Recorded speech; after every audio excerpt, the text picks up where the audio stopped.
আমরা আসলে বলতে বলতে বলতে বলতে অনেকগুলো বলতে বলতে একটা মিথ্যা কথাকে সত্য অনেক সময় করে ফেলি।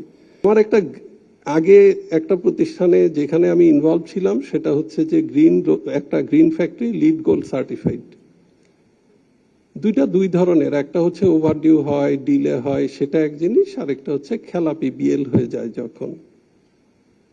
আজ পর্যন্ত সেই ফ্যাক্টরি একদিনের জন্য বন্ধ হয় নাই, আজ পর্যন্ত সেই ফ্যাক্টরি একদিনের জন্য এক্সপোর্ট বন্ধ হয় নাই, আজ পর্যন্ত সেই ফ্যাক্টরির 1 মাসের জন্য বেতন ডিলে হয় নাই, আজ পর্যন্ত সেই ফ্যাক্টরি ব্যাংকের কাছে 1 টাকা ঋণ মওকুফ চায় নাই।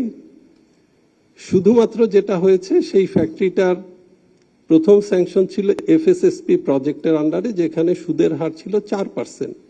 তো 150 কোটি টাকা ইনভেস্ট করার পরে ব্যাংক জানায় যে ওই ফান্ডটা শেষ হয়ে গেছে, আপনাদেরকে এখন 9 থেকে 11% সুদ দিতে হবে।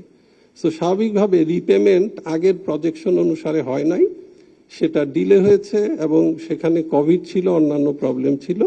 তবে এইটা নিশ্চিত থাকেন যে আমরা কখনো 1 পয়সা 1 টাকা ঋণ মওকুফ চাই নাই, ঋণ নেইও নাই, এবং সেই প্রতিষ্ঠানের মধ্যে 100 কোটি টাকার উপরে ব্যাংকে পরিশোধও করে দিচ্ছে।